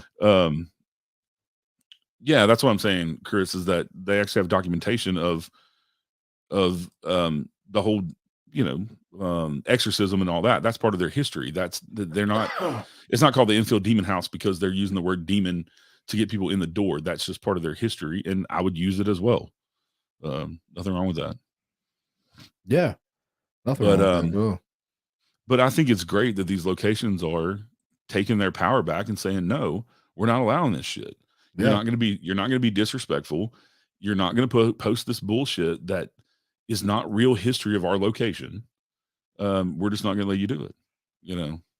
Yeah, definitely. The other issue that I have with some paranormal teams, and I've only heard of a few that do this, when you come to a public ghost hunt that I do, or Elite Vixen, or Black Wolf Paranormal, any of my friends that are in here that I know of, you are an investigator too. Like, you don't just come, we don't tell you sit down, shut up, and just watch us investigate. But I know of a few teams in my area anyway, and I don't think they do public ghost hunts anymore because I think they couldn't sell any more tickets once word got out. But they seriously, Octagon Hall, this one team did an investigation at Octagon Hall and told people they could not go to the bathroom unless they asked for permission. What kind of fucking power trip is that? Oh, and they basically told the people that bought tickets, these people spent their hard-earned money, $50, $60. I don't know how much they charge for a ticket, probably $100 ticket. I don't know. But they told those people, you sit down, shut up, and watch us investigate. That's ridiculous, dude. Yeah, and they told them you can't go to the bathroom unless you ask permission, and do not interrupt us while we're investigating. Wow. Yeah. Wow. Yeah, I don't, we did a public investigation. Our first one we ever did was at Fort Mifflin, and it went really well. We had a lot of people, and everybody was an investigator and everybody Yeah. experienced stuff that night. It was very, very cool, man. It Yeah. was probably one of the better nights I've had at Fort Mifflin. We caught a shit ton of stuff. And Well, all the I've people experienced a lot of things too, which was good. well, I've found on doing public investigations that a lot of the times you'll have one person for whatever reason in your group of 10. I lead 10 or 12 people in my group as an investigator, and one person out of that group they'll actually answer to. So if you go do like EVP session and that person asks a question, it'll be one person they center on for whatever reason. Yeah. And that person will get more responses on your EVP sessions and stuff than even you do as an investigator asking questions. And yeah, and I think it's also because it's not the same old song and dance that they see with investigators coming in. This is just a normal person. I don't know. I don't know if it's a different vibration or they're on the same level, or you know what I'm saying? I Yeah, I don't think know it's what got it a lot to is, do with but that. yeah. Yep. Yeah. I think it's a lot to do with Yeah. certain people's, certain person's vibrations, dude. The vibrations they're putting off, because I go to a lot of places, man. I experience a lot of things when it comes to EVPs, man, and a lot of Yeah. people don't. Like, there'll be somebody standing right next to me, and I'll hear a voice, and I'll be like, "Dude, you hear that?" And they're like, "No, you heard a voice?" I'm like, "Yeah, Yeah. I heard a voice," and they're like, "What'd you hear?" I was like, "I don't know. I just heard like a name, or I heard get out, or I heard help me, or you get a lot of get outs and help me for some reason. I don't know. I don't know why. Like, it even was advice even like get it was out. You're even like, even written on your car one time, go home or something, yeah, written and on your go window of home your written on car. the back of the window. Yeah, I thought it was Carl Yeah. fucking with me, man. I was giving him the shit, dude. I'm like, dude, why'd you put that on there? He goes, what? I was like, you put go home. And I had some freaky shit happen in that house that night, and scared the living shit out of me. I've never been that afraid of a location, but I was definitely afraid. Yeah. You know, Yeah. fighting somebody physical is one thing, dude. Like, I'm not afraid of too much physical wise, but this shit is unpredictable. You don't know what can happen, and there was Yeah. already a death in the home. It's a strange house, man. Like, I don't like going there, but I go Yeah. there because I promised the clients I would never leave them, and I would stick this out to the very Right. end. You know what I mean? And no matter how long it took, I'm sticking it out with them, and I have and it's been years since 2014, and I'm still with them. Yeah. But yeah, I had weird shit happen in the bathroom where something came up on me in the bathroom. I was taking a piss, of all things. I'm taking a leak, you know, and something says something in my ear, and man, I got out of there, dude. It was just the creepiest voice I've ever heard in my life, man. I couldn't get out of that bathroom fast enough. And Yeah. I went outside, sat in my car. We investigated that night, went back to the hotel, and the next morning, when I woke up, there was "Go home" written in the dirt in the window, but it was really weird looking, like kind of like Celtic looking. It was strange looking.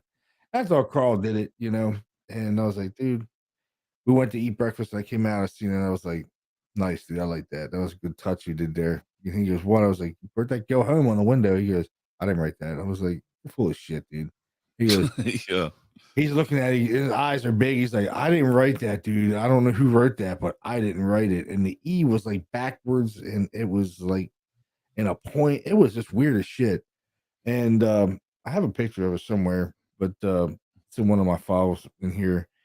But it was just weird, man. And what's even weirder was when we started listening to the audio, I hear a go home. I capture a go home on the second floor and on the camera. You hear a voice like "Go home," like in the camera, and there's no one on that floor. I'm like, oh boy, that was definitely Yeah. something that wrote it on the window. Like, it followed me. I think it followed me out to the car when I went outside after it said that shit in my ear. But that was it's a creepy house, man. There's some not nice shit in there. I'm not gonna say a demon because I didn't see any demons, but I definitely think it's something of a negative nature in there that it likes to get you alone, and it likes to scare you. And it knows what scares you. That's Yeah. what's scary, because it's Yeah. like it likes to isolate you, and that's what it was doing to the little girl that passed away. It was isolating her and putting all of its focus on her. You know what I mean? There were several times that she called me and was her mother called me, and the lights are going on and off, and I hear her yelling in the background. I'm like, man, get the hell out of there. You know what I mean? Like, Yeah. I'm 4.5 hours away. There's no way I can get there. in time to do anything. You know what I mean? This isn't up past Pittsburgh, and I'm down in the lower part of Pennsylvania. I'm like, there's nothing I can do. I felt terrible about it. You know what I mean? I'm just like, I wish I had lived 5 minutes from there, but I don't. Yeah. And they stayed living there, and unfortunately, the young girl passed away a couple months later after our first investigation. And this is the kind of shit that's people don't understand. And you don't hear about people dying. You know what I mean? You just hear Yeah. you see these shows and everything's happy. And shit goes. It's nice and all happy. It all goes away. And then something like this happens to you on a case, and it's something that just haunts you for the rest of your life. Like you're never gonna get it. I'm never gonna get that girl out of my head. You know what I mean? Yeah. Like never. Yeah. She's always gonna be in my mind. I always think about her. I always talk to the client. I always talk to him. And it's sad. You know what I mean? Like you don't think that something paranormal can do this, but I definitely think 100% it was responsible for her death. Without a Yeah. doubt. I Yeah. mean, 14-year-old kids just don't die of a massive heart attack. Right. It's kinda unheard of, but it happened. And it was Yeah. focused toward her, which was what's even worse, you know, Yeah. which made it messed me up for a couple years. Like I didn't want to investigate anymore after that. I really didn't. I was like, I can't do this shit anymore. Like I didn't never thought someone would die. A kid too. So Yeah. and she was the same age as my daughter at the time it happened, and it really messed my mind up. I was just like, wow, man, like this is horrible. I couldn't Yeah. imagine, waking up finding my daughter dead. And that's kind of how it happened for them. You know what I Well, mean? and not have any way to protect them at all. Like, that's No. the scary thing of, like, Yeah. and that's why, like Chris said, that's why these frauds had no business helping people. That's right. Because there are real implications, um, in that. And like I was talking about, because I go back to the medical world because I worked in the medical world half my life. But I saw people that worked in the medical field that I was just like, do you not understand the implications of what you're doing? You're fucking with people's lives. Like you're fucking with Yeah. their health. Yeah. Like if you do something wrong, you could kill somebody. And Yeah. you're in here because you had the dream to play on the fucking ambulance with lights and sirens since you were a kid.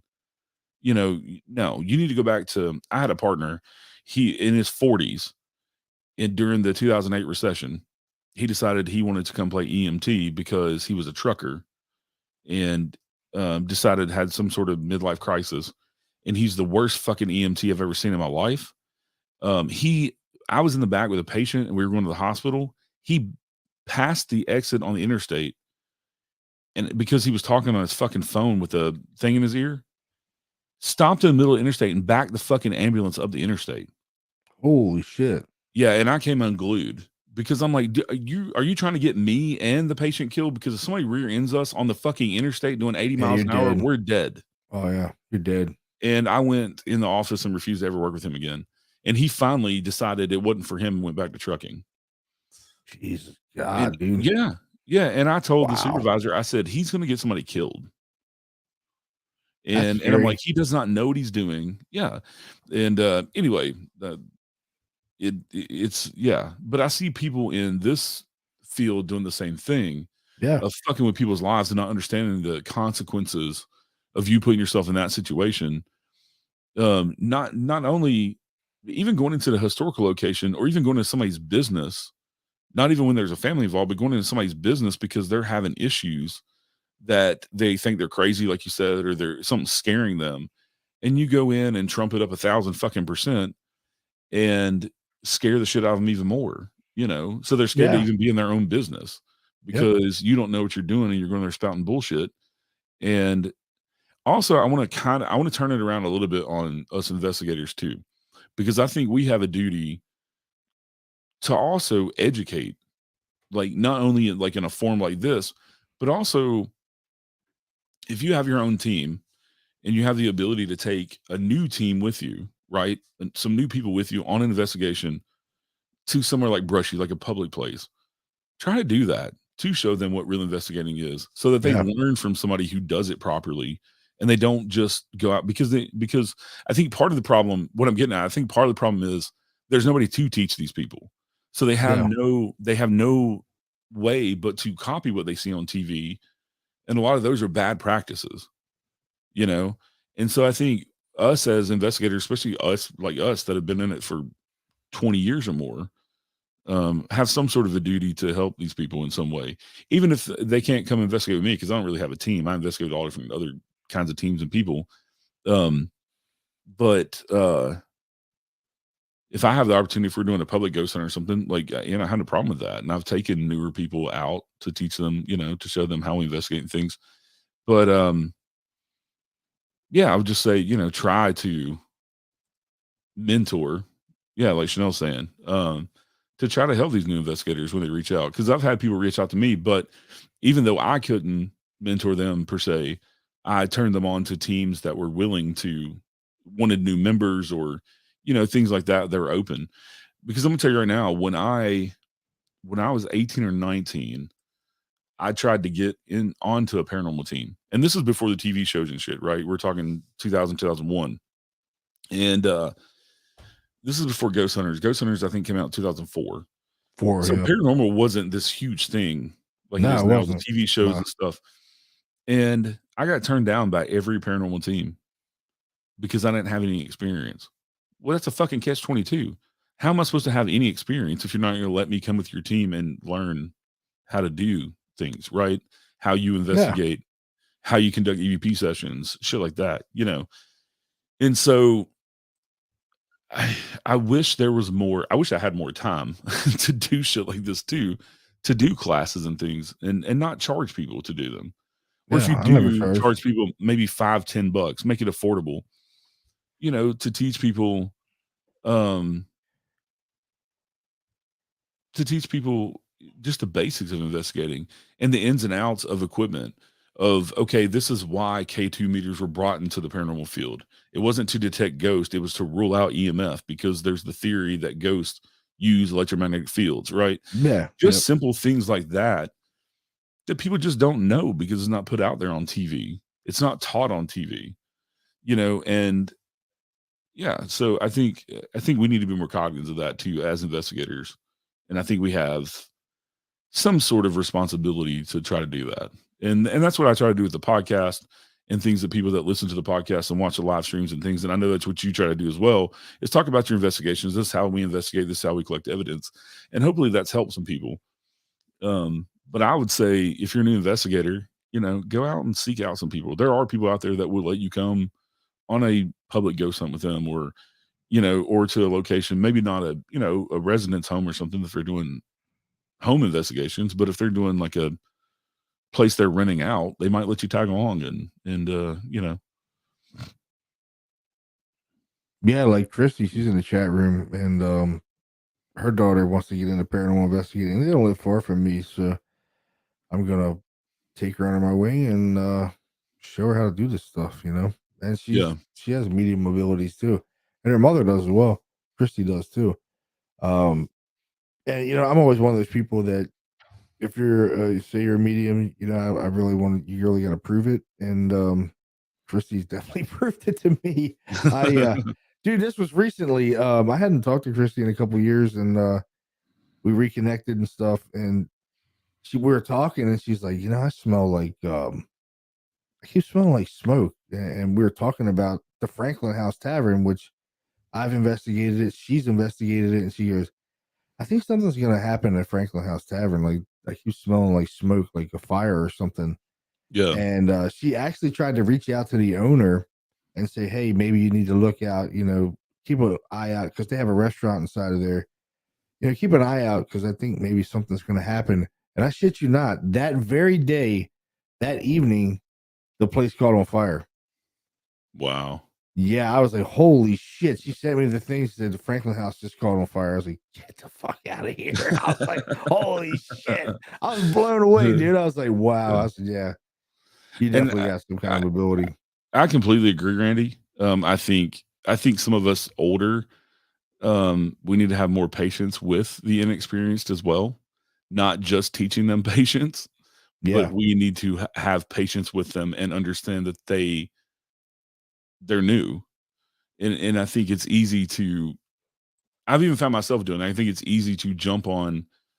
People would say, "No, that's why are you stupid? That's just a fucking light anomaly. It's just a lens flare." You know, um, Instead of taking the time to just say, "Hey, this is why it's a lens flare." Here's some examples of other lens flares. And trying to educate. Um, yeah, Nicole, I think you'll have that. I'm an empath, and I've had people will prove it. Well, what do you? It's not. It's. I'm not. This is not a fucking circus. Like I'm not gonna do a little song and dance for you. But Yeah. but also, Nicole, the one thing that kind of chaps my ass too, and this is I believe in mediums. I've seen mediums that are real, and I don't know you, so I don't I just take your word at it that you're a medium, and but why is every woman now in the paranormal, if they're in some paranormal, between the ages of 40 and 60, how are they all mediums now?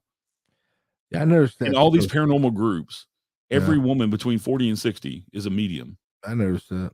And I understand that people have abilities, and I think that we have extra senses as humans, and I think mediums are definitely a real thing. I don't know about the whole psychic thing of like telling your future and all that bullshit, but but I think speaking to not even necessarily speaking to the dead, but connecting with energy and things like that of people and all that. But but I just don't understand how there's so many mediums now.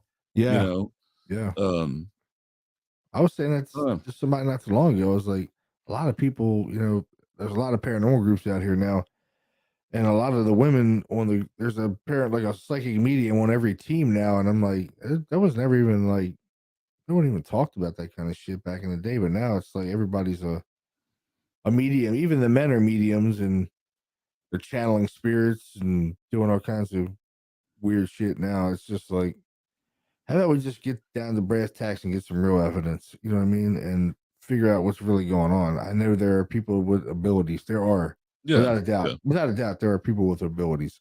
Well, like I said, Um, I'm an empath, and I don't, and even I'm not a medium in any way, shape, or form. Me either. My thing I've is, had my weird thing shit is, happen though. my thing is energy with mostly with living people.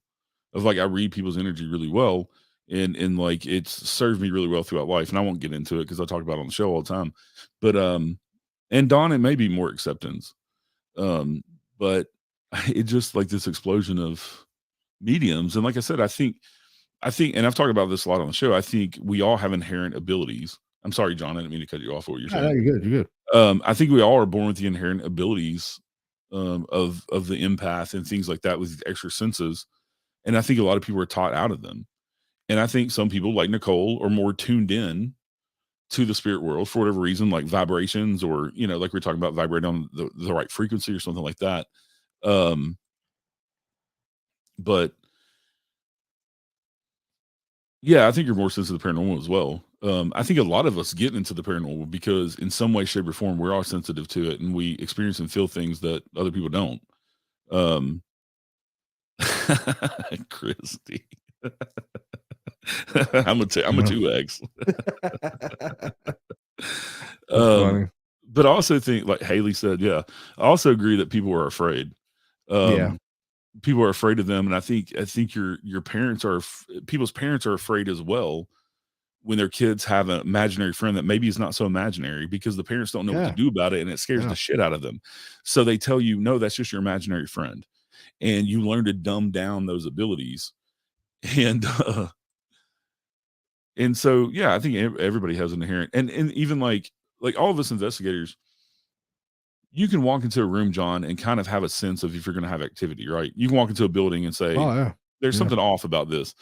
And I think even the The most, atmosphere changes, man. Like yeah, everything yeah, changes. They and change. that's They're the able. energy that you're feeling. Yeah, Yeah, these things are able to change the atmosphere, and that's when you start picking up on it. You know what I mean? And I'm yeah. not a psychic, but I was telling Chris not too long ago, a couple of days ago, actually. I was like, I have this thing where I can look in people's eyes, and I can tell whether they're fucking full of shit or not. Yeah. It's Yeah. like, dude, I met a particular person. I'm not going to mention their name because I don't think they're worth fucking mentioning. But I met them at a Paracon. I shook their hand and they were smiling in my face, and in their eyes, they were telling me to go fuck myself.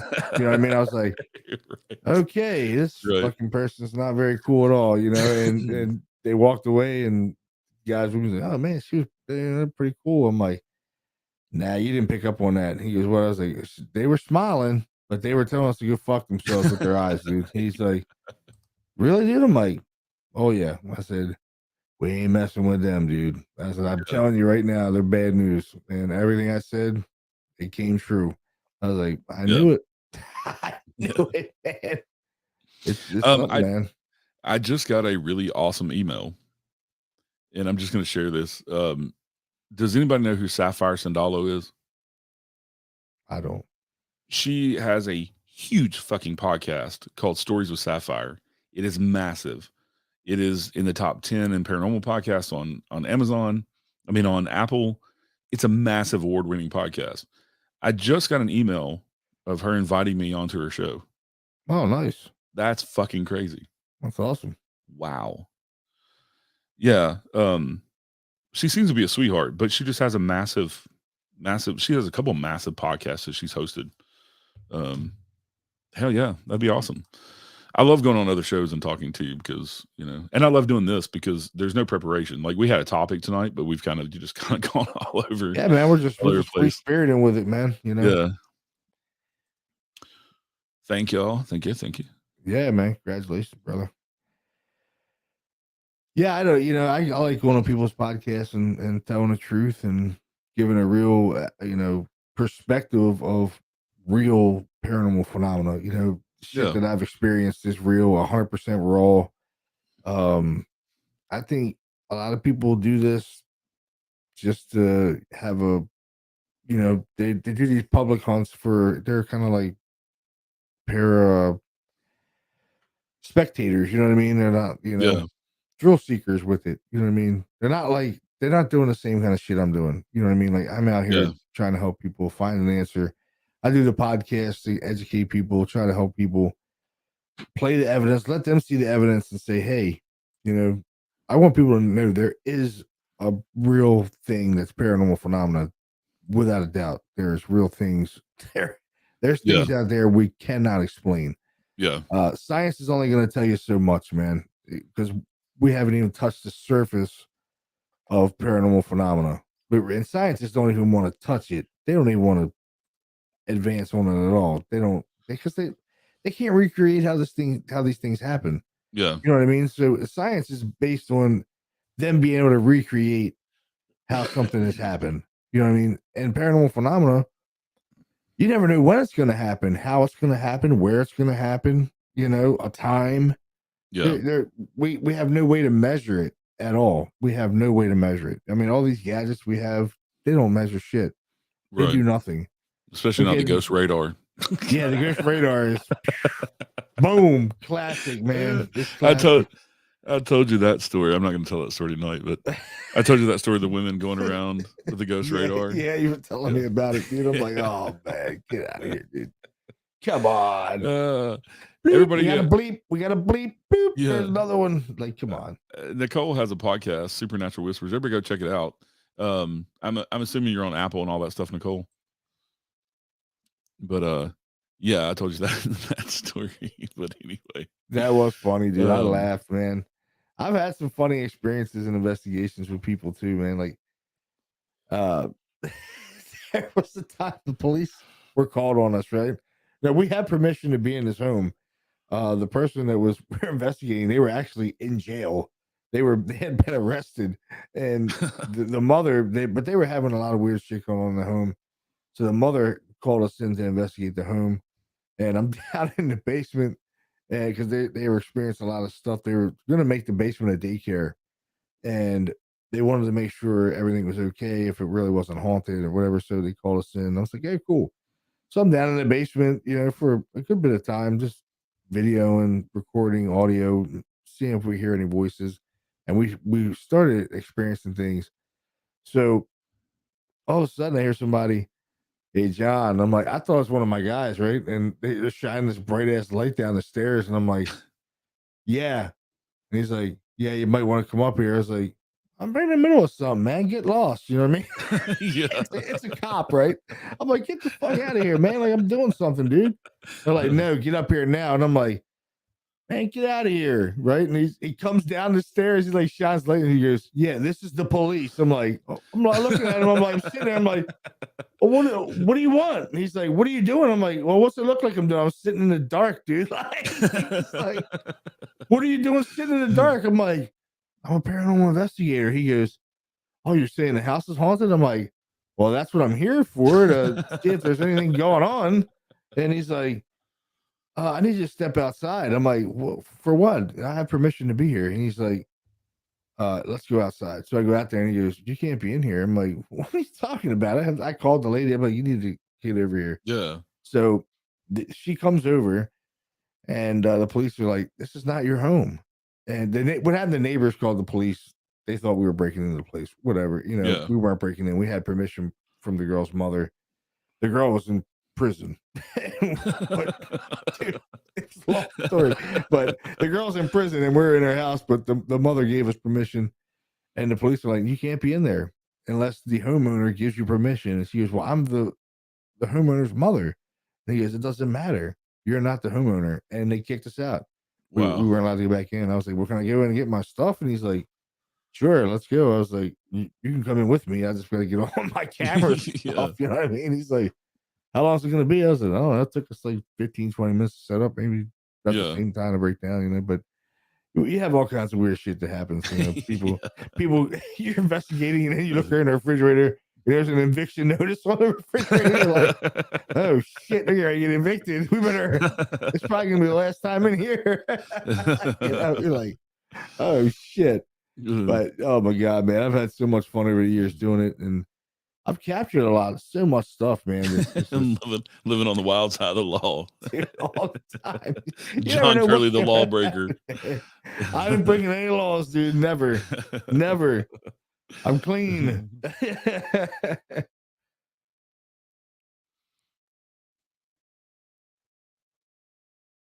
Just reading this comment up here. Yeah.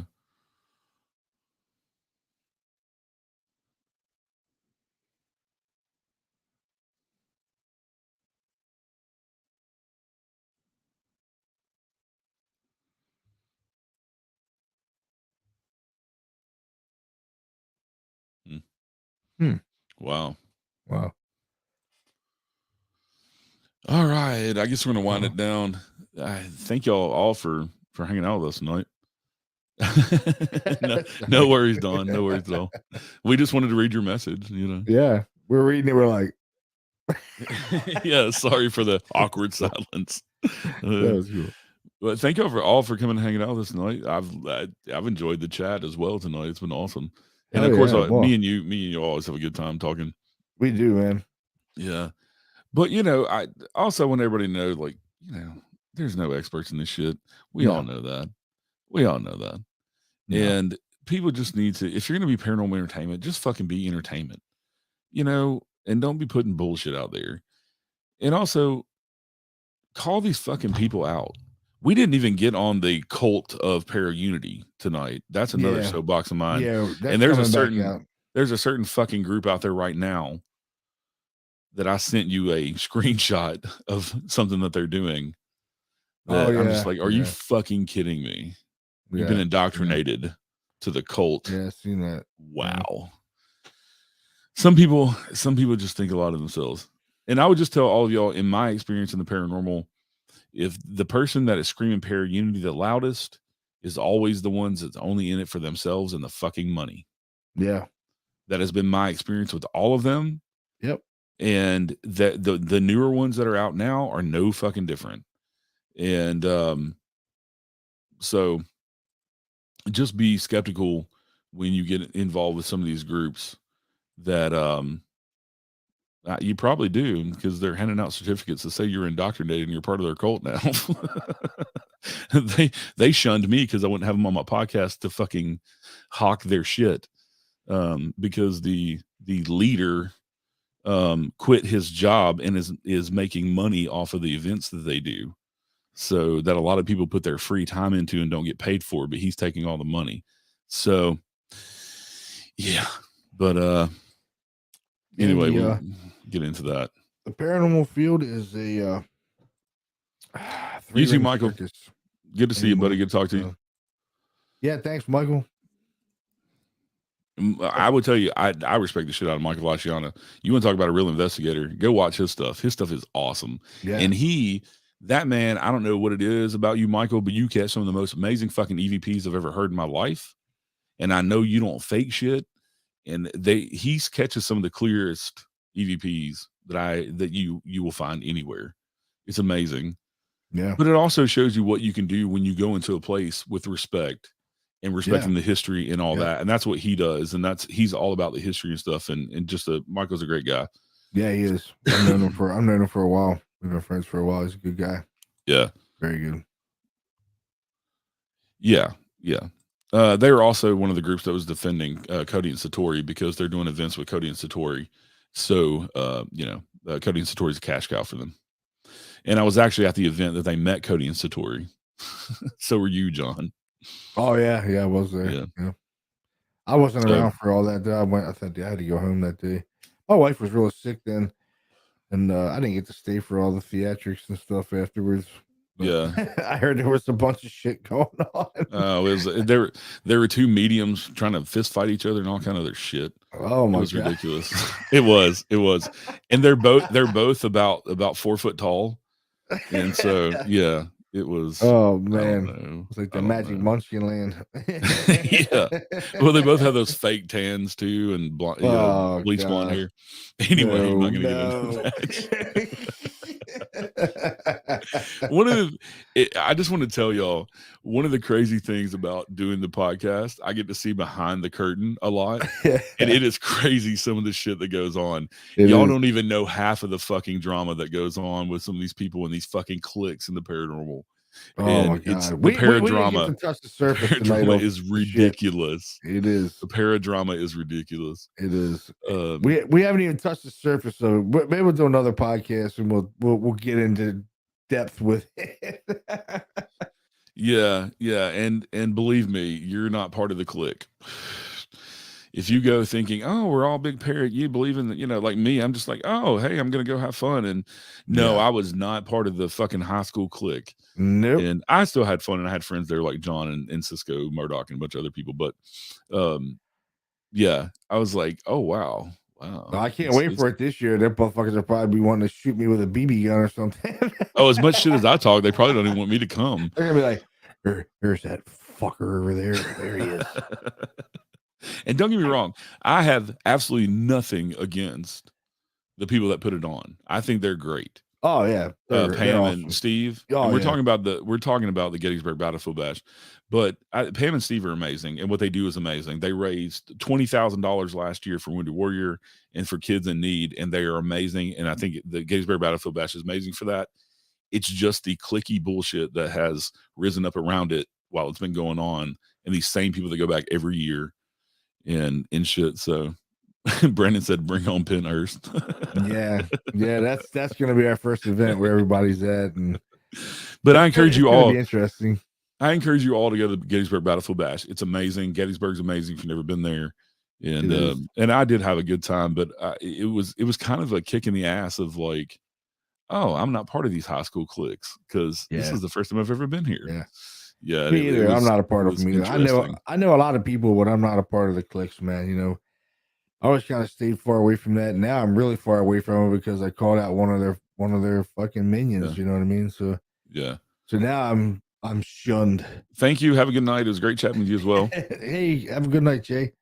Yeah, it's just like, man, if you ain't in the clique, you ain't in the clique. But I'm cool not being in the clique, man. Hey, my mind, my conscience is clear. I told the truth. Yeah, I did what I was supposed to do, man. Yeah, as an investigator.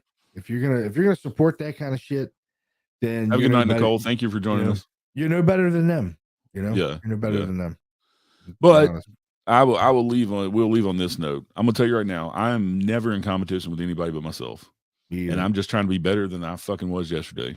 Exactly. And I think that's how we all should be. And I believe in para-unity, but like I said, the people that are spouting that shit are the worst non-para-unity fucks that you will ever see. You ain't lying, dude. Yeah. But we do have a good community, and I know so many good people in the paranormal, just like you do. Yep. And we just need to weed out these people that just are fucking ridiculous. What's up, Mr. Bowden? Welcome Hey. in. We're just wrapping things up. But I just think it doesn't need to be taboo anymore for us to call these people out, especially if they have, you know, SA and things like that against women. I'm not gonna say those words because YouTube hates shit like that, and so does Yeah. Facebook. If you say Yeah. anything about things like that, but if these people have records of this shit, then it needs to be known Yeah. so that people can protect themselves against them. Yeah. And you can choose who you want to work with and who you want to be friends with. And I'll never tell you otherwise. You're grown ass fucking people. But hey Brian, have a good night, Mike. Thank you for tuning in. But just, you know, people should have the right to know who they're getting in bed with, basically. Yeah. And who you're gonna be sitting in the dark with, you know what I mean? yeah. They Who's might this? be stabbing you in the back. Yeah. You know? Literally. Yeah. You know? Literally. All right, everybody. Thank y'all for tuning in. Thank you, John, for joining me tonight. Really appreciate it. It was my pleasure, my brother. Yeah, it's always fun. And everybody, thank y'all for tuning in tonight. Everybody that is going to watch this, thank y'all for tuning in as well. Y'all have a good night. We will see you next time. Night all.